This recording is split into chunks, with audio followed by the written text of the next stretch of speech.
दरभंगा जिला के बिशनपुर थाना क्षेत्र अंतर्गत एक ट्रक के चोरी करने के मामले में चोरी की गई ट्रक के साथ एक अभियुक्त की गिरफ्तारी हुई है। वहीं गिरफ्तार इस आरोपी के पास से कई मास्टर चाबी बरामद की गई है। साथ ही मोबाइल फोन और भी कई सामान भी जब्त किए गए हैं। तमाम बातों के संबंध में अनुमंडल पुलिस पदाधिकारी सदर दरभंगा अमित कुमार ने प्रेस वार्ता कर अपने कार्यालय कक्ष पर रविवार को जानकारी दी और बताया कि 15 नवंबर को रात्रि में बिशनपुर थाना अंतर्गत उखडा हाट के पास एक ट्रक रजिस्टर नंबर BR01GB 9457 को अज्ञात चोरों द्वारा चोरी कर ली गई थी। इस संबंध में आवेदक अमरजीत पासवान उखडा थाना बिशनपुर जिला मधुबनी जो इस ट्रक के चालक है, उनके आवेदन के आधार पर अज्ञात के विरुद्ध बिशनपुर थाना कांड संख्या 141/24 16 नवंबर धारा 303 BNS दर्ज किया गया है। कांड का त्वरित गति से अनुसंधान करते हुए या सूचना संकलन के आधार पर तकनीकी शाखा के सहयोग से चोरी की गई ट्रक एवं चोरी करने में प्रयुक्त DCM ट्रक नंबर BR1GA 1883 को मुजफ्फरपुर जिला अंतर्गत बकरी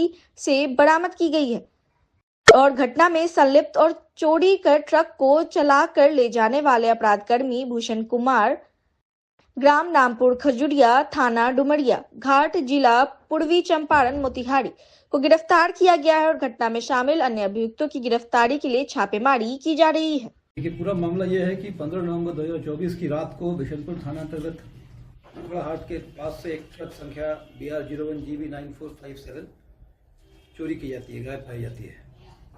16 नवंबर को यानी कल सुबह बिशनपुर थाने में ही उस गाड़ी के गायब होने की रिपोर्ट दर्ज कराई जाती है। पूरे मामले को देखते हुए घटनास्थल का भ्रमण कर फैक्ट को वेरीफाई करने के बाद FIR दर्ज होती है।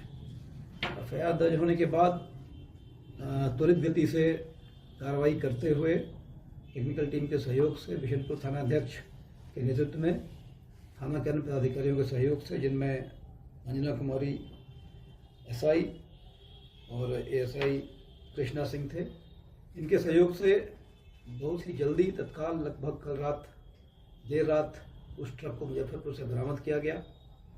उस ट्रक को ले जाने के क्रम में एक दूसरे DCM गाड़ी, वो भी ट्रक ही था, उससे प्रयोग में लाया गया था। उस ट्रक से ये आए थे और दोनों ट्रक के साथ चले गए। एक और आदमी भी आगे थे जो रेकी कर रहे थे। पूरे घटनाक्रम को अच्छे से जांच पड़ताल की जा रही है। फिलहाल सफलता के तौर पर हम इसे देख रहे हैं कि एक जो मुख्य अभियुक्त था वो हमारे गिरफ्त में है और दोनों वाहन, जो वाहन चोरी हुआ था और जिस वाहन को इसे चुराने में प्रयोग किया गया था, दोनों वाहन हमारे पास हैं, उन्हें जब्त किया गया है। कुछ मास्टर कीज हैं जो हमारे पास हैं, मोबाइल है, और जो वाहन चुरा कर ले जाया गया था उसमें GPS लगा हुआ था, उसे इन्होंने डिटैच कर दिया था, उसको GPS को बरामद किया गया है। सर, इनका घर का क्या आपराधिक इतिहास है? एक ही व्यक्ति जो पकड़ाया है, इसका घर पूर्वी चंपारण है, थाना डुमरिया हाट। आपराधिक इतिहास के बारे में पता किया जा रहा है। ये लोग क्या बरामद हुए सेबू के पास? बरामदगी में जो ट्रक चोरी हुई थी वो बरामद हुआ है। उसे ले जाने के लिए आगे उसे ले जाने के लिए एक DCM ट्रक है, वो भी बरामद हुआ है। एक मोबाइल है, स्मार्टफोन, कुछ कैश है लगभग 1000-1200 रुपये, मास्टर की हैं 5, और जिस गाड़ी को ले जाया गया था उसका GPS है। इसके अलावा एक फास्टैग भी है। क्या करते थे ट्रक लेकर? ये सब पूछताछ किया जा रहा है। ट्रक को ले आते थे बेसिक रूपांतरण करने के लिए। मुजफ्फरपुर में ही एक गैरेज है जिसका प्रयोग में लाया जाता था, वहाँ जाकर ये सब पेंट वेंट करके नंबर इत्यादि बदलते थे। उस आदमी से ही पूछताछ की जा रही है और उसके बाद इसे बेचा करते थे। इनके साथ कितने लोग थे जो गाड़ी चोरी करने में? इसमें 6 आदमी और थे, एक गैंग के रूप में ये काम कर रहे थे। 6 लोग थे जो यहाँ से लेके मुजफ्फरपुर तक पूरी रूट लाइनिंग करके गाड़ी को आगे पार कराते हुए गैरेज में ले जाकर कुछ बेसिक चेंजेस कराकर फिर आगे उसे डिस्पोज करते थे या काट कर बेचते थे। उन लोगों के ऊपर पुलिस अभी तक सबके ऊपर कार्रवाई होगी, सबके लिए जांच पड़ताल की जा रही है, उनसे पूछताछ की जा रही है, टेक्निकल अनुसंधान किया जा रहा है। ये 6 व्यक्ति जो थे, क्या उनका नाम पता सब चीज आ चुका है? वो अभी अनुसंधान का विषय है, आ जाएगा। सदर प्रखंड में पैक्स अध्यक्ष का नामांकन जारी। कई उम्मीदवार ने नामांकन। दरभंगा के सदर प्रखंड में रविवार को पैक्स अध्यक्ष के नए विभिन्न पंचायत से उम्मीदवारों ने नामांकन करवाया। वहीं इस मौके पर उम्मीदवारों ने कहा कि सरकार से मिलने वाली सारी योजनाओं का डायरेक्ट रूप से किसानों को लाभ दिलवाना ही हमारी प्राथमिकता होगी। साथ ही साथ अन्य किसानों को सरकार की विभिन्न योजनाओं से अवगत कराना भी जरूरी है। दुलारपुर पंचायत से मोहम्मद मुन्ना, खुटवाड़ा पंचायत से केशव साहू, वहीं लोआम पंचायत से मोहम्मद बिलाल, बल्हा पंचायत से गणेश यादव ने नामांकन कराया। वहीं नामांकन के बाद प्रत्याशियों को उनके समर्थकों ने फूल मालाओं से लाद दिया, वहीं साथ ही साथ जमकर रंग गुलाल भी उड़ाए। जी ये बताइए क्या नाम हुआ किस पंचायत से आए हैं और किस पद पर नामांकन किए हैं? गणेश यादव मेरा नाम हुआ, बल्हा पंचायत से पैक्स अध्यक्ष का चुनाव लड़ रहे हैं। क्या लग रहा है इस बार चुनाव में क्या होने वाला है? बदलाव होने वाला है। इससे पूर्व में कौन थे? सुरेश मुखिया जी थे। कैसा कार्यकाल रहा उनका 5 साल? काज अच्छा नहीं होने पर जनता हमको चुना है इस बार। जब जनता के बीच आप जाते हैं तो कैसा लग रहा है आपको? बहुत अच्छा लग रहा है, माहौल चेंज लग रहा है। क्या प्राथमिकताएं वगैरह जनता आपको जिताती है मतदाता तो? जी बीज क्या अपील करना चाह रहे हैं मतदाता से आप? जैसे खाद हुआ, बीज हुआ, इस सबको जो सरकारी मूल्य है मूल्य पर प्राप्त करेंगे हम जनता को। धान खरीदेंगे सब जनता। ये लोआम पंचायत से आते हैं, अध्यक्ष पद से नॉमिनेशन किए हैं। लमसम 3 मरतबा से मैं अध्यक्ष पद पे रह चुका हूँ। ये 4थी बार हमारा नामांकन हुआ। ये जो आपका 5 साल जो कार्यकाल रहा कैसा रहा? बहुत अच्छा रहा। इस बार क्या उम्मीद जता रहे हैं? इस बार भी जीतेंगे, समझा, इसमें कोई शक नहीं है। 5 साल मतदाताओं के बीच आप जाना ना करते हैं, किस तरह से 5 साल से हम लोग जाना ना करते ही हैं, जनता के बीच में रहते हैं, इसीलिए यहाँ जितनी भीड़ आई हुई है जनता आई है। जब आप जनसंपर्क में निकलते हैं तो क्या लग रहा है इस बार क्या होने वाला है? इस बार भी जीतेंगे, पूरा उम्मीद है, जनता का आशीर्वाद है। समझा। क्या अपील करना चाहेंगे अपने मतदाताओं से? अपील करना चाहेंगे कि आदमी को देख के वोट कीजिए। बस आज खुटवाड़ा की तरफ से खुटवाड़ा पैक्स अध्यक्ष के तौर पर आज नामांकन अपना किया हूँ। मेरा नाम केशव साहू। अगर जो मतदाता हैं आप अगर जीत जाते प्राथमिकता सबसे पहले ये किसान पैक्स अध्यक्ष का काम है किसानों को देखना। जो हमारे ग्रामीण हैं, किसान हैं, जो हमारे पंचायत के जितने किसान हैं सबको पहले खाद आपूर्ति होगी, बीज आपूर्ति होगी, समय पर धान लिया जाएगा, उसका जो मूल्य होगा सरकारी मूल्य उनको समय समय पर लेके दिया जाएगा।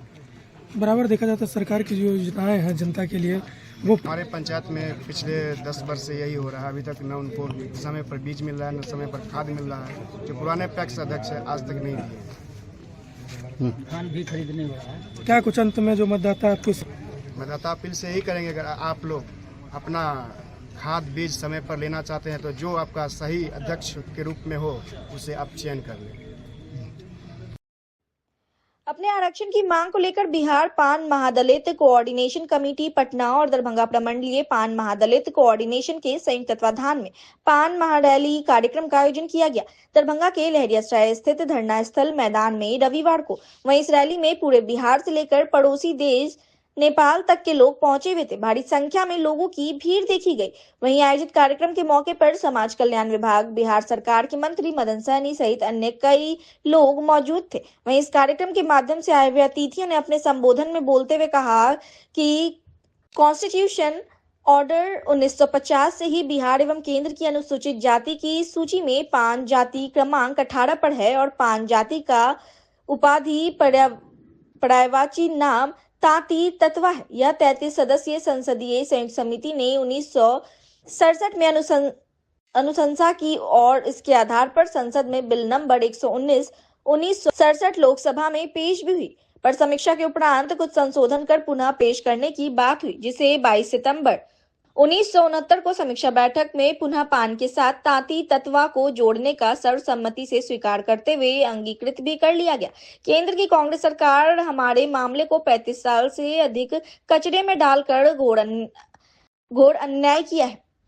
2001 में जब यह बिल नंबर 84C के रूप में आया तो 1967 के बिल के अनुरूप चमार के माथ मोची रविदास, रोहिदास चमड़ा चर्मकार, धोबी के साथ रजक, डोम के साथ धागर, बासफोर, धड़ीकार, डोमरा जोड़ दिया गया, पर पान स्वांसी के साथ तांती तत्वा जोड़ना था, जिसे छोड़कर नया नाम पानर जोड़कर हमारे पान समाज के तांती तत्वा नाम से पुकारे जाने लोगों के साथ घोर अन्याय हुआ है। इसी से परेशान हम लोगों ने लोकप्रिय मुख्यमंत्री नीतीश कुमार के समक्ष मधुबनी के मंच गुहार लगाई गई तो मुख्यमंत्री के साक्ष्य का मांग की गई।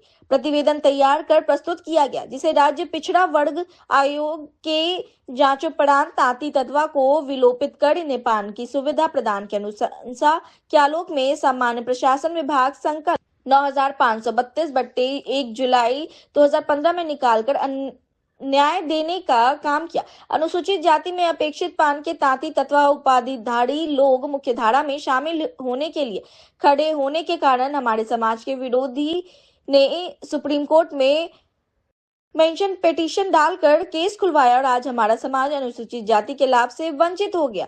सुप्रीम कोर्ट के आदेशानुसार हमें अधिकार देने का अधिकार केवल केंद्र सरकार को है और उन्हीं के नुमाइंदे हमारी तकलीफ सुनने आ रहे हैं। अब हम सब लोग पर निर्भर करता है कि हम अपनी आवाज कितनी मजबूती से रखते हैं। हम आप लोगों से पूछना चाहते हैं कि आपको आरक्षण का लाभ दिया कौन? तो नीतीश कुमार।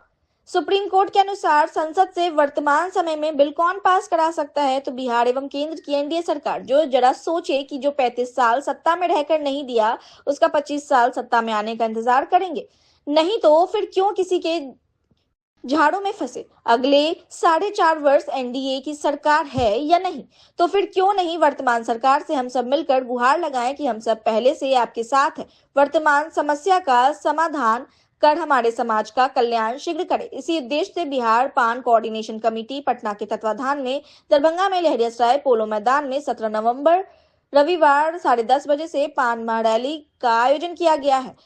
साथ ही उन्होंने अनुरोध किया कि 17 नवंबर को पोलो मैदान लहरियासराय 10:30 बजे लोग हजार की संख्या में पहुंचे।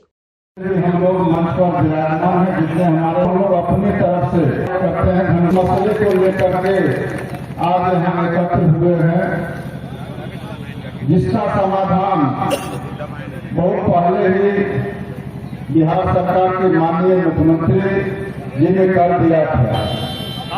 और आज हम लोग को जब हम लोग बात सुन रहे हैं और जब से सुप्रीम कोर्ट का आदेश आया तब से हम लोग यह सोच रहे हैं और यह चर्चा का विषय है।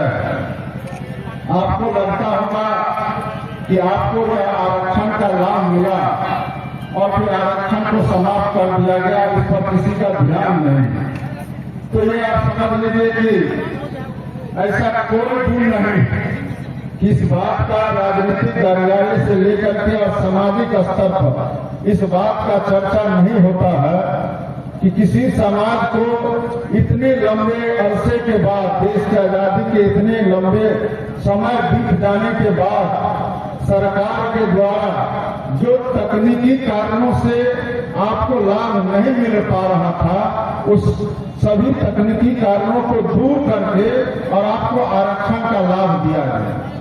और यह देश का हम समझते हैं कि पहला घटना होगा जब आपको और हमारे लोहार समाज को, जिनको अनुसूचित जनजाति में भी शामिल किया गया और मात्र 3 महीने के बाद वह अधिकार आपसे छीन लिया गया, तो इस पर हम लोग को दुख भी होता है और आश्चर्य भी होता है। 9 साल के बाद छीन लिया गया सुप्रीम कोर्ट से, तो यह दुख का भी विषय है, आश्चर्य का विषय है। लेकिन अब इसके लिए हम लोग जो हमारे यह आयोजन करता है, पान समाज के जितने हमारे प्रबुद्ध नागरिक हैं, हमारे नेतागण हैं, हम सभी लोगों को पता है। हम लोगों ने इसके लिए कहा, बिहार सरकार ने जब यह काम को किया, आपको इसका अधिकार दिया गया, तो कई बार सम्मेलन के माध्यम से भी सरकार को आप लोगों के द्वारा धन्यवाद ज्ञापित किया गया। और फिर से आपको यहाँ आना पड़ा है, तो हम लोग तो यही कहेंगे कि खास करके हम लोग माननीय मुख्यमंत्री नीतीश कुमार जी के बारे में आप भी अवगत हैं, हम लोग भी अवगत हैं। अभी हाल फिलहाल हम लोग आपको याद दिलाना चाहते हैं, 2006 में पंचायत में अति पिछड़ों को पंचायत में आरक्षण दिया गया था। महिलाओं को 50% और अति पिछड़ों को 20% आरक्षण। और 2007 में भी फिर नगर निकाय में भी आरक्षण दिया गया। और 3 चुनाव हो जाने के बाद हाई कोर्ट ने आदेश दिया कि इन आरक्षण को समाप्त किया जाता है और आप चुनाव अगर कराना चाहता है निर्वाचन आयोग तो बिना आरक्षण का करा सकता है।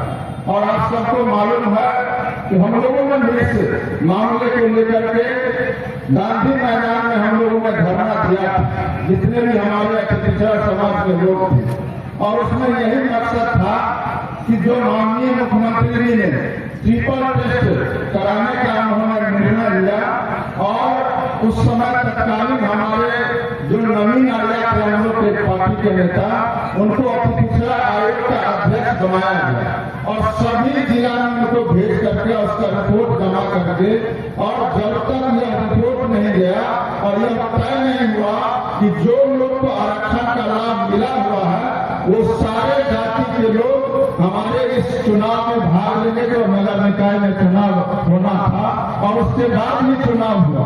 तो जो काम माननीय मुख्यमंत्री जी करते हैं या जो हक अधिकार किसी को भी देने का काम करते हैं, उसमें कभी समझौता करने का या पीछे हटने का काम वो नहीं करते। तो यह खासियत हमारे नेता हमारे माननीय मुख्यमंत्री जी में है। लेकिन यहाँ सवाल उठता है कि आप सारे लोग अवगत हैं कि कानून से हम लोग बंधे हुए हैं और उसमें भी जो सर्वोच्च न्यायालय का आदेश है, तो यहाँ हम लोग जो हमारे यहाँ आयोजन करता है, हम सभी लोग यहाँ सिर्फ इतना ही कह सकते हैं कि सारा बिहार सरकार, चाहे वो माननीय मुख्यमंत्री जी हो, हम हो या संजय झा जी हो, लक्ष्मेश्वर राय जी यहाँ उपस्थित हैं, तमाम लोग आपके साथ हैं और आने वाला समय में भी हम लोग आपको जरूर आश्वस्त करना चाहेंगे कि आने वाला समय में जो भी आपका निर्णय होगा, हम लोग तो माननीय मुख्यमंत्री जी से भी कहेंगे कि एक तकनीकी रूप से जो सक्षम लोग हैं, चाहे वो कानून के ज्ञाता है, उनका एक कमेटी बने और उसमें क्या समाधान हो सकता है और सुप्रीम कोर्ट का जो निर्णय आया है उसका क्या काट हो सकता है, इस बारे में हम लोग बैठ करके निर्णय ले। लेकिन एक बात हम लोग जरूर कहेंगे कि जो अधिकार आपको मिला और जो आरक्षण आपको मिला था, वह आरक्षण 100% आपको मिलना चाहिए था, मिला है और आगे भी हम लोग उसके पक्ष में रहेंगे कि जो आरक्षण आपको मिला था और जो सुप्रीम कोर्ट के आदेश से स्थगित हुआ है या रद्द हुआ है, उसको फिर से बहाल करने के लिए आज सिर्फ आप दरभंगा में नहीं, हम लोग को जहां भी आवश्यकता पड़ेगा हम लोग आपके साथ रहेंगे और सिर्फ रहेंगे ही नहीं बल्कि जहां भी वो कार्य करना पड़ेगा, जहां हम लोग को अपनी बात रखनी पड़ेगी आपकी तरफ से, वहां तक हम लोग बैठ करके बात करने के लिए हम लोग आपको जरूर आपको भरोसा दिलाना चाहते हैं। एक जरूर तैयार हो और उस तैयारी करके हम लोग चलेंगे, कमेटी बना लेंगे, हम लोग समय लेंगे, मुख्यमंत्री जी से मिलेंगे, लेकिन साथ ही इतना जरूर कहेंगे ये लड़ाई हम लोग को लड़ना चाहिए, लेकिन जो काम और जो अधिकार हम लोग को पहले से भी मिला हुआ, खास करके हमारे राज्य सरकार ने जो अधिकार हमको दिया है, जो सुविधा हमको दिया है, उस सुविधा से भी हम लोग अलग हो जाएगा, हम लोग को कहीं से भी बुद्धिमानी नहीं लगता। सरकार ने अनेकों तरह का योजना चलाया है। ईमान हमारी जाति, हम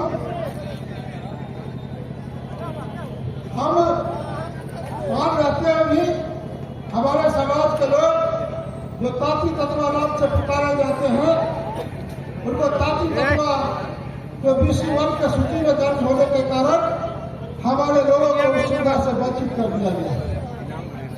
और इस वंचित करने में देश की आजादी के बाद जो कांग्रेस की सरकार थी उसका बहुत बड़ा साजिश था, और साजिश प्रमाणित होता है इसलिए कि जब भारत का संविधान बना, जो भारत के संविधान के अनुरूप जब राज्य बिहार राज्य और केंद्र के सूची में जब अनुसूचित जाति का सूची बना, तो हम पान के नाम पर संपूर्ण राज्य में पाए जाने वाली जाति में हम 18 जनवरी 1950 से ही अंकित है, और 1950 से अंकित होने के बाद हमारे पूर्वजों ने ये लड़ाई लड़ा कि हम पार्टी है तो पार्टी को भी सीमा के सूची में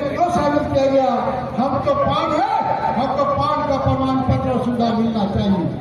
काफी हम लोग संघर्ष किए तो जाके बोला कि हम लोग एक समिति बनाए गए केंद्रीय कार्य समिति, इसका हम अभी सचिव है, प्रदेश मेरे कोसी प्रदेश से उसका हम अध्यक्ष हैं। और इस बात के लिए हम कर रहे हैं, कुछ सोच रहे हैं तो हमारे ऊपर हमारे बड़े भाई साहब जी मुकेश तापी जी उनका सेवा वो हमें हम लोग की जात के साथ अगर कुछ हुआ है उसके लिए हमें काफी दुख है। इसलिए दुख है कि यहाँ अगर कुछ होता है उसका परिणत उसका अंजाम हम लोगों को भी नेपाल में भोगना पड़ता है। किसी की यहाँ की संविधान का टू कॉपी ही वहाँ लागू होता है। अगर यहाँ कोई बात हो जाता है तो समझे उसका अंजाम हमें ही भोगना पड़ेगा। इसलिए हम इसके लिए हमेशा तैयार, अगर इस आंदोलन के लिए पटना जाना पड़े, दिल्ली भी जाना पड़े, इसके लिए नेपाल से भी हम अपना जाति को लेकर आने के तैयार हैं। उसके लिए हम हमेशा तैयार हैं। हमको कि ग्राम पंचायत राज बापू धाम चंद्रैया जहाँ से मुखिया रही अपनी लड़ाई का शुरुआत किया और उस चंद्रैया से उन्होंने प्रथम बिंदु ठोका और एक एक करके चला और उनके साथ जन आंदोलन जब जुड़ा तो अंग्रेजों को लगा कि नहीं अब ये नहीं रुकने वाला है, ये आंदोलन रुकेगा नहीं, ये अपना हाथ लेकर ही मानेगा। उसी तरह हम सभी लोगों को एकजुटता का प्रमाण देते हुए अपने हक अधिकार के लिए आप सबों से आग्रह है कि छलावे में नहीं आकर उचित निर्णय लेकर अपने लक्ष्य को प्राप्त करना है। जिस तरह द्रोणाचार्य ने अर्जुन से पूछा था कि अर्जुन तुम्हारे लक्ष्य में तुम्हारे क्या दिखाई दे रहा है, अर्जुन ने कहा कि गुरुदेव मुझे मछली का आग के सिवाय कुछ दिखाई नहीं दे रहा है। हम लोग का लक्ष्य है, मेरा लक्ष्य है आरक्षण। हम आरक्षण लेकर ही दम लेंगे। कोई मित्रा के धरती हम लोग, हमारा सौभाग्य है कि मित्रा की धरती से हम लोग इस चीज का आगाज कर रहे हैं और पुनः हम इस चीज का आगाज यहाँ तो हम लोग दिल्ली तक जाएंगे। ये मानने वाली बात नहीं है। जो चीज हमको 9 बरस लाभ दी, सब फैसिलिटी मिला, सब चीज को पाकर हम लोग खो दिया। खोने के बाद सीधी इस तरह का बात है कि हमको खाना परोस कर और विपक्ष द्वारा खींच लिया गया। इस चीज को हम बर्दाश्त नहीं करेंगे। हम भूखे पेट रहेंगे, पेट बांध कर रहेंगे, लड़ाई में कमी नहीं करेंगे। जरूरत पड़ने पर हम सांसद से लेकर विधानसभा से लेकर सांसद तक कुछ करेंगे। इसके लिए चाहे हमको जो हर्जाना करना पड़े, भरना पड़े। इसी बात के साथ दोस्तों आजादी तो मिला ना मेरे से, हमको ऐसे नहीं मिला। केक खाकर के छोटी आजादी नहीं मिली है, केक खाकर के मिल जाएगा।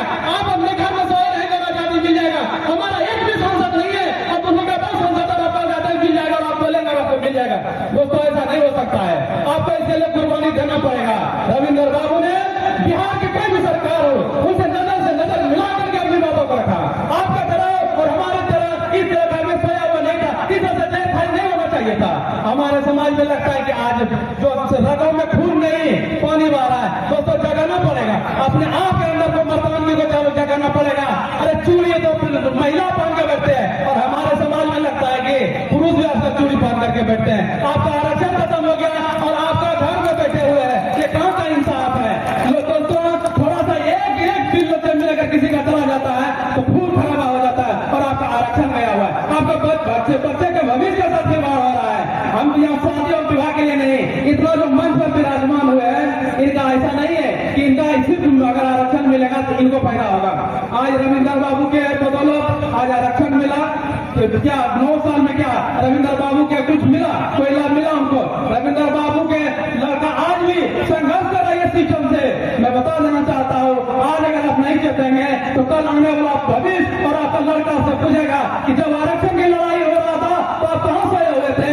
आज आपका 22 लाख आबादी होने के बावजूद भी एक भी विधायक नहीं है, एक भी सांसद नहीं है। ये आपसे सवाल करना पड़ेगा कि आपका कौन सा काम मतदान किया जिसके कारण से ना आपका सरकार सुन रही है, ना आपका विधानसभा में सुन रही है, ना लोकसभा में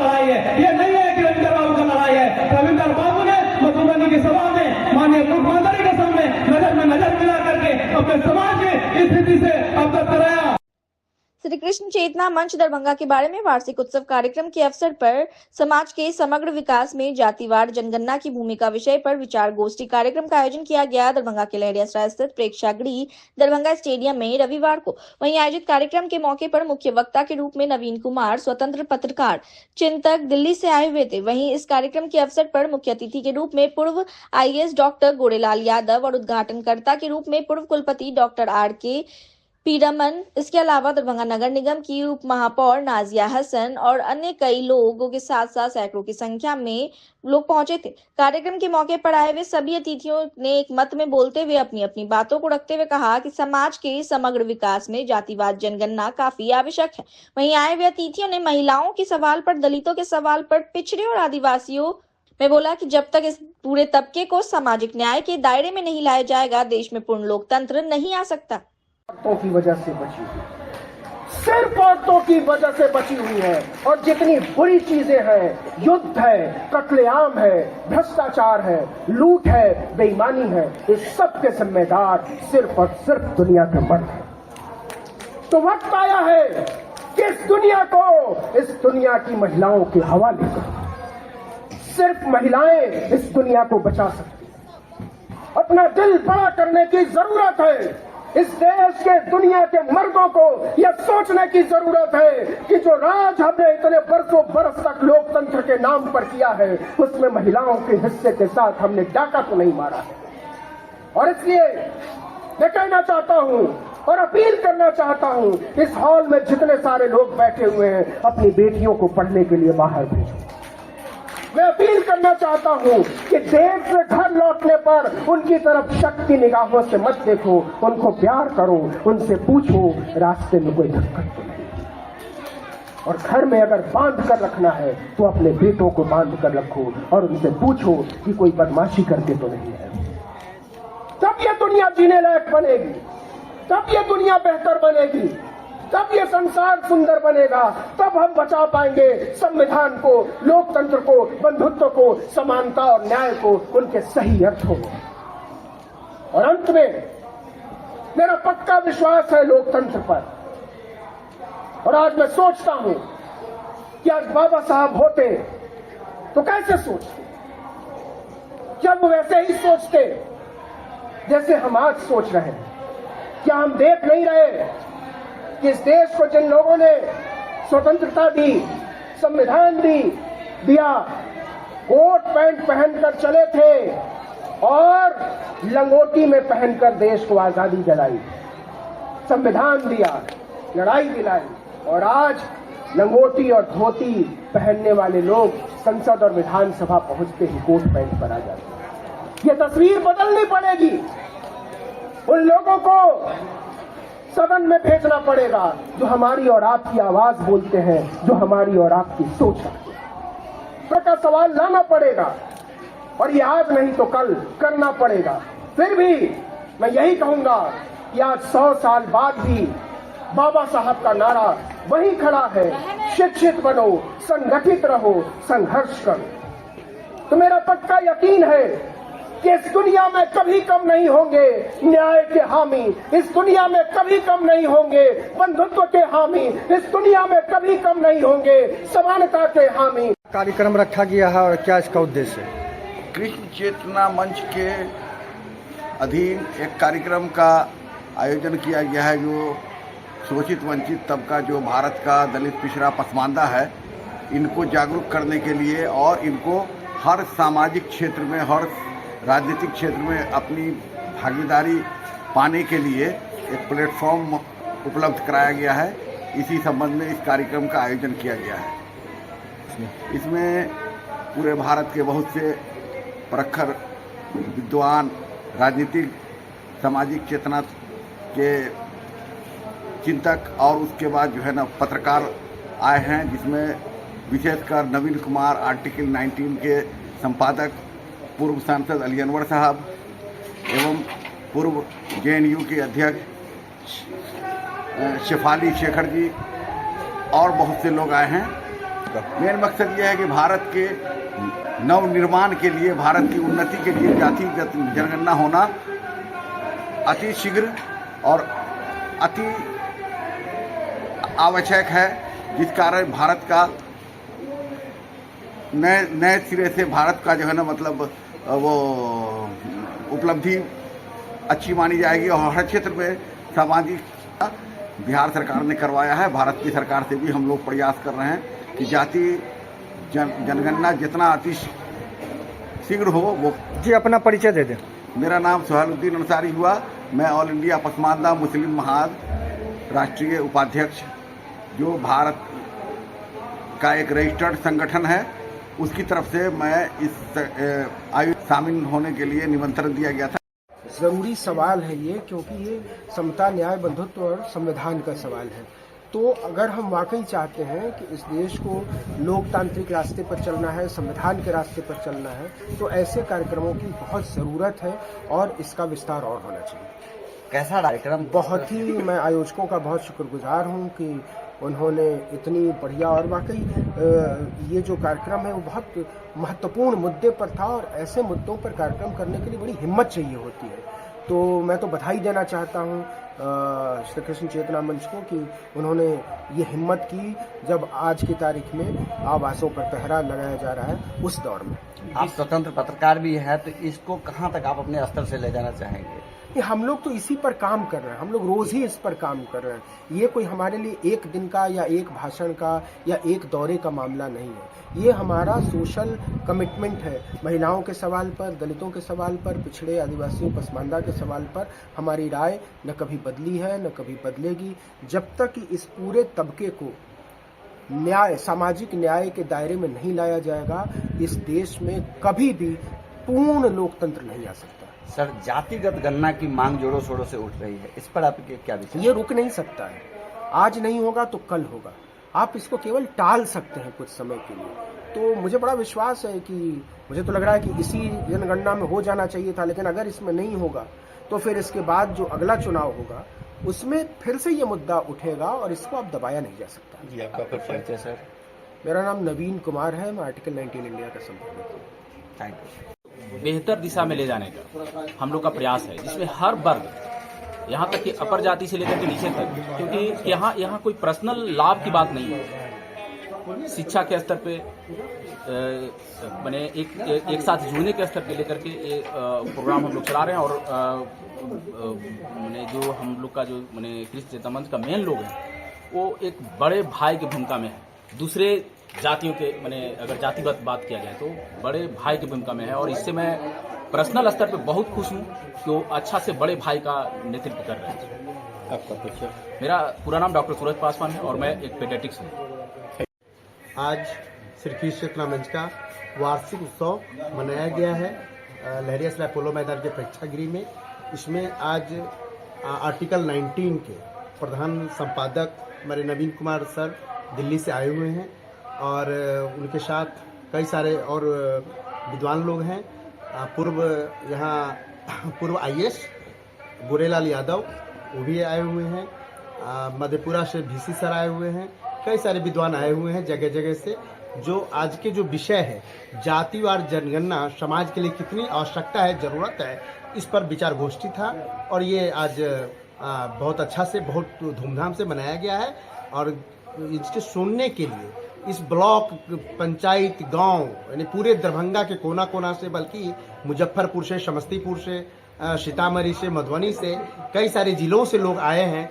और ये इस पर जो विद्वानों का जो जाति जनगणना पर जो विचार आया है वो सुन कर सब उद्भूत, मैंने बड़ी खुशी है सब लोगों में, एकदम हर्षोल्लास लोग में। जो लोग सर इस कार्यक्रम में भाग नहीं ले पाए, उनके लिए क्या मैसेज देना चाहिए? उनके लिए आप लोग के थ्रू हम मैसेज देना चाहेंगे कि सब लोग इस पर विचार करने की जरूरत है कि देश में एक जातिगत जनगणना कराना बहुत वो ज्वलंत मुद्दा है और ये होना चाहिए। अपना परिचय दिया जाए सर? मैं श्री कृष्ण चेतना मंच के संयुक्त सचिव Shri Kishore Rai, doctor Shri Kishore Rai. Thank you. देखिए, आज का जो आयोजन है, जो विषय है समाज के समग्र विकास हेतु जातिवार जनगणना की भूमिका, तो जितने वक्ता हैं अभी तक उनके ये विचार आया है कि जब तक समाज के हर अंग की समुचित विकास के लिए व्यवस्था नहीं होगी तब तक हमारा देश विकसित नहीं हो सकता। और समाज के हर एक तबका, इसके हर एक अंग के विकास के लिए यह जरूरी है कि हमारे पास हम जिनके लिए काम करना चाहते हैं उसकी पूरी जानकारी हमारे पास हो, तभी हम कोई ठोस और उचित कार्य योजना बना सकते हैं। तो इस आधार पर अभी तक वक्ताओं के जो विचार आए हैं उनके विचार का लबो-लुआब ये है कि समाज के समग्र विकास के लिए, यानी भारत को एक विकसित राष्ट्र बनाने के लिए जातिवार जनगणना नितांत आवश्यक है, नितांत जरूरी है। तो इस कार्यक्रम में कौन कौन लोग? कार्यक्रम में जो हमने आमंत्रित किया है, इसके उद्घाटन किए हैं प्रोफेसर डॉक्टर R.K.P. रमन, ये BN मंडल विश्वविद्यालय मधेपुरा के पूर्व कुलपति हैं। आज के इस कार्यक्रम में बतौर चीफ गेस्ट उपस्थित हैं डॉक्टर गोरेलाल यादव, ये पूर्व IAS हैं और शिक्षाविद हैं। इकोनॉमिक्स में इनकी गहरी पकड़ है और ये विदेशों में जाकर भी कई व्याख्यान दिए हैं इकोनॉमिक्स में। और मुख्य वक्ता के रूप में हमने नवीन कुमार को बुलाया है। ये एक बड़े पत्रकार हैं, अपनी बातों को सलीके से रखने के लिए पूरे देश में मशहूर हैं, खोजी पत्रकार हैं, तो उनको हमने आमंत्रित किया है। और दूसरा जो हमारा वक्ता है वो है प्रोफेसर डॉक्टर शेफालिका शेखर, ये JNU में पहले वाइस प्रेसिडेंट रही हैं और अभी मधेपुरा में ये एक कॉलेज में ये सहायक प्राध्यापक के पद पर कार्य कर रही हैं। तो इस तरह हमारे बीच में अनवर अली अंसारी साहब हैं, ये पूर्व सांसद हैं, तो ये भी अपनी बातें रखेंगे। और समाज की समझ रखने वाले, बेहतर समझ रखने वाले लोगों का एक यहाँ मैं ये कहूँ कि एक आज इस मंच पर है, तो इसके लिए अपने अपने तरह से लोग अपना अपना विचार रख रहे हैं, यही बता रहे हैं कि देश के समग्र विकास के लिए जातिवार की जनगणना की जो भूमिका है वो अहम भूमिका होगी और जातिवार जनगणना होनी चाहिए। कहाँ के लोग जुटे हैं इसमें? अभी श्री कृष्ण चेतना मंच 8 जिलों में सक्रिय रूप से काम कर रहा है। दरभंगा, मधुबनी, समस्तीपुर, सीतामढ़ी, शिवहर, बेगूसराय, इधर सहरसा, मधेपुरा, इतने जिलाओं में, वैशाली, इतने जिलाओं में तो चूंकि गोष्ठी है, लोग कुछ खास लोगों को हमने बुलाया है और इतने जिलाओं से प्रतिनिधित्व हो रहा है, जिसमें दरभंगा की भागीदारी सबसे अधिक है क्योंकि ये होस्ट जिला है। परिचय दे दे अपना। मेरा नाम हुआ राम बुझावर यादव रमाकर, मैं श्री कृष्ण चेतना मंच का सचिव हूँ। मिथिला क्षेत्रीय ग्रामीण बैंक स्टाफ बचत एवं साख स्वावलंबी सहकारी समिति लिमिटेड दरभंगा की 23वें साधारण आम सभा 17 नवंबर को सितायन होटल सभागार में प्रदीप कुमार मिश्र की अध्यक्षता में हुई। साधारण आम सभा का दीप प्रज्वलित कर उद्घाटन सेवानिवृत्त क्षेत्रीय प्रबंधक आनंद मोहन दास ने किया। अपने उद्घाटन संबोधन में उन्होंने कहा कि समिति की स्थापना हुए 23 वर्ष से अधिक हो गए। मात्र 1,10,000 की पूंजी से समिति की स्थापना हुई थी और आज इस समिति की कार्यशील पूंजी 8,80,74,274 हो गई है। रिजर्व सरप्लस 2,01,80,677 हो जाना समिति का आर्थिक रूप से स्वावलंब को दर्शाता है। समिति ने अपने सदस्यों को 9,26,00,000 से अधिक का ऋण वितरण कर कीर्तिमान स्थापित किया है। सभा को जगदीश ठाकुर, MK शर्मा पूर्व निदेशक, कुमार सेकर उप महासचिव ऑफिसर फेडरेशन, भास्कर कुमार सिंह दोड़ी महतो निदेशक, भोला पासवान, कमलेश कुमार, सुकेश झा, भानु प्रीति भारती, सरिता रानी, मोहम्मद मुंशी, जाहिद हुसैन सिद्दीकी ने अपने संबोधन में सदस्य संख्या बढ़ाने पर बल दिया। मिलना जुलना जो है अब किसी दूसरे माध्यम से एक दूसरे से मिल लिया करेंगे, लेकिन बड़ा ही खूब होता है और सारा काम छोड़ के घर जा करके हम लोगों ने मोबिलाइज किया और लोग उस समय की परिस्थिति से कर भी आपने कुछ देखा भी है कि हॉल का अंतिम जगह पर कुछ खड़े होते थे लोग, यानी सारे लोगों के लिए हम कुर्सी, और आज की परिस्थिति है, चलिए ठीक है, सीरियसली रखेंगे और हम ऑडिटर से भी बात करेंगे कि जीबी हमारा अब नहीं हो तो बेहतर है, हम खर्च कर लेंगे, आप 10 आदमी आएंगे, 50 आदमी आएंगे, खर्च तो होगा ही, खर्च उसी परिमाण से होगा।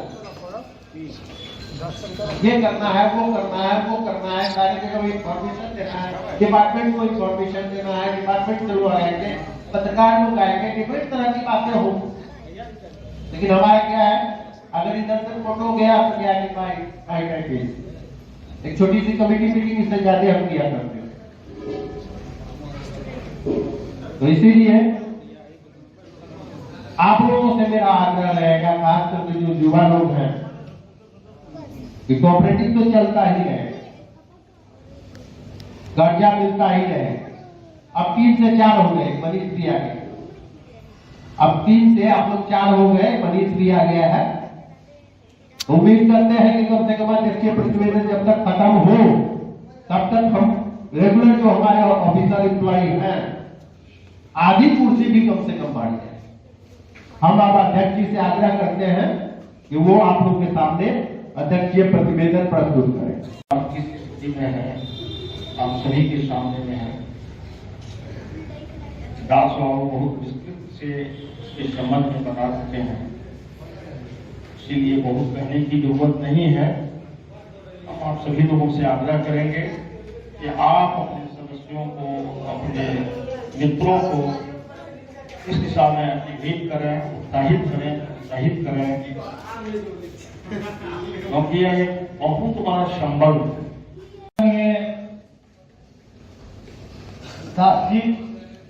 ठाकुर जी, मनसा से निदेशकगण तथा हमारे साथी,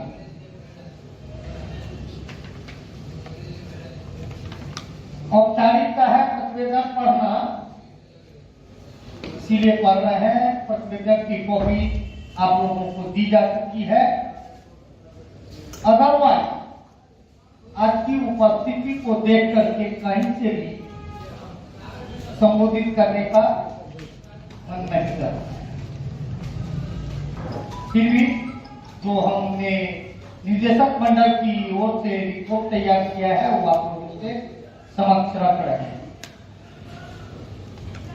प्रिय सम्मानित सदस्यगण, निदेशक मंडल की ओर से आज दिनांक 17 नवंबर 2024 को 37वीं साधारण आम सभा में यह अध्यक्षीय प्रतिवेदन प्रस्तुत करते हुए हमें अपार हर्ष हो रहा है। सर्वप्रथम आप सभी सदस्यगण, मंचासी निदेशक मंडल के सदस्यगण, आगत सम्मानित अतिथिगण तथा सभा में उपस्थित प्रेस प्रतिनिधियों का हृदय से स्वागत करता हूँ। सदस्यों के परस्पर सहयोग समिति के लगन एवं विश्वास का ही परिणाम है कि समिति उत्तरोत्तर विकास के प्रति अग्रसर है। इस प्रतिवेदन के साथ समिति की वार्षिक लेखा जोखा यथा अंकेक्षित बैलेंस शीट, लाभ हानि विश्लेषण प्रस्तुत कर रहे व्यक्तिगत सुझावों का स्वागत करेंगे। इसके बाद अभी तक पिछला जो 22 साधारण आम सभा हुआ है उसका डेट है।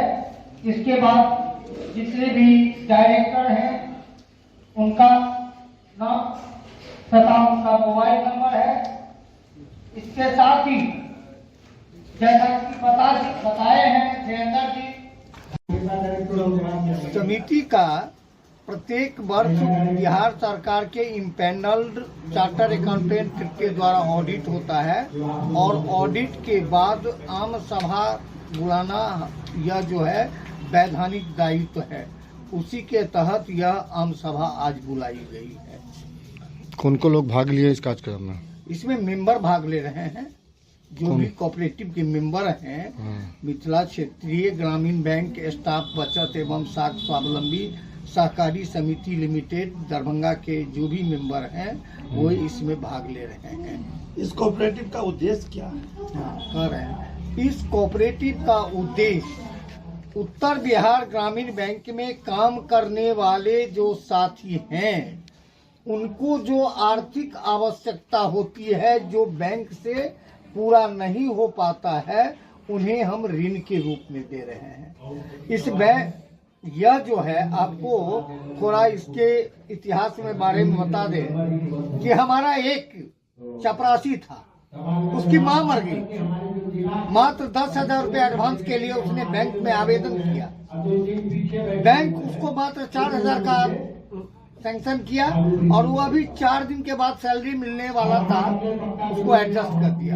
मैं जनरल सेक्रेटरी था, मैंने पूछा कि भाई ऐसा क्यों किया। मैं चेयरमैन से जब पूछा, बोले 13वीं पुण्यतिथि पर याद किए गए स्वर्गीय पत्रकार विनय अग्रवाल, उनके चित्र पर पुष्प अर्पित कर उन्हें याद किया गया। वहीं पुण्यतिथि पर मुफ्त स्वास्थ्य जांच शिविर कार्यक्रम का भी आयोजन किया गया और मुफ्त दवाइयां भी इस मौके पर दी गई। जरूरतमंद लोगों और गरीब लोगों के बीच स्वास्थ्य कार्यक्रम का आयोजन किया गया। वहीं इस पुण्यतिथि कार्यक्रम के आयोजन पर कई लोग मौजूद थे। ये आज हमारे पिताजी स्वर्गीय श्री विनय कुमार अग्रवाल जी की 13वीं पुण्यतिथि है, जिसपे हर साल जो हम कैंप करते हैं, अपने प्रोफेशन के जो हम लोग को शिक्षा मिली है, गरीबों की सहायता करना, तो उसके हिसाब से हम लोग हर साल कैंप लगाते हैं। उस कैंप में सभी मरीजों का मुफ्त में इलाज होगा, जितनी दवा की जो जरूरत होगी वो दिया जाएगा।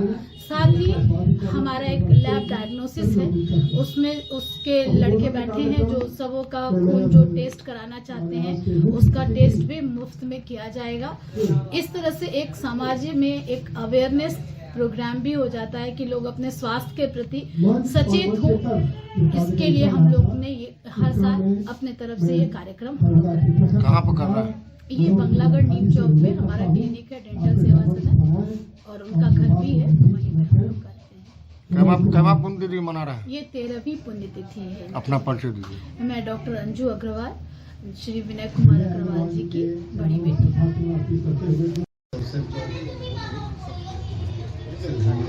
संस्था कर रहे हमारे अभिभावक एवं मंचासी सभी व्यक्ति, एक पत्रकार के साथ साथ सामाजिक सरोकार से जुड़े हुए व्यक्ति विनय बाबू थे। 2001 में जब मैं इतिहास विभाग में स्नातकोत्तर का छात्र था और रत्नेश्वर जी के द्वारा कार्यक्रम किया गया था, उस दौरान हमारी इनसे पहली मुलाकात हुई थी। इस अवसर पर हम उनके प्रति श्रद्धासुमन अर्पित करते हैं। और वो लोग वासी नहीं कर सकते, क्योंकि मैं मानता हूं कि जो हमारे बीच नहीं रहते उसके लिए कोई शोक नहीं होता, बल्कि वैसे व्यक्ति के लिए शोक हो जाता है। तो ये परम सत्य है कि विनय बाबू आज हमारे बीच हैं। कहीं ना कहीं हम लोग उनको इस तरह से देखते हैं, मानते हैं और जानते हैं कि उनकी जो आभा और औरा जो होती है वो हमारे बीच रहती है, और उनसे हम हर वक्त कुछ मार्गदर्शन उनके बिहाफ में शब्द में करते रहते हैं। इस तरह का एक बीड़ा उठाया था समाज के उत्थान के लिए, पत्रकारिता के उत्थान के लिए, और वह आगे धीरे धीरे बढ़ रहा है। और इसको बढ़ाने में डॉक्टर अंजू अग्रवाल और उनके जो पुत्र हैं, इस तरह के कार्यक्रम को आगे बढ़ाते रहता है और समाज सेवा में लगी रहती हैं। तो सबसे पहले मैं विनय बाबू के चरणों में अपना प्रणाम निवेदित करता हूँ। साथ ही साथ हमारे आज के जो मुख्य अतिथि हैं गुरुदेव तरुण बाबू सोनी जी और गणमान्य पत्रकार बंधुगण, सबों का इस सभा में स्वागत है। साथ ही साथ विनय बाबू में एक खासियत थी और मुझे उनका एक शब्द बड़ा निराला लगता है। जब भी मैं मिलता था तो कहते थे आशीर्वाद दीजिए, आशीर्वाद दीजिए। यह शब्द एक ऐसा शब्द है कि हमारे आचार्य श्री भी कहते हैं कि आशीर्वाद दिया नहीं जाता है, आशीर्वाद लिया जाता है। और जब हम आशीर्वाद किसी से लेते हैं तो हमारा तन मन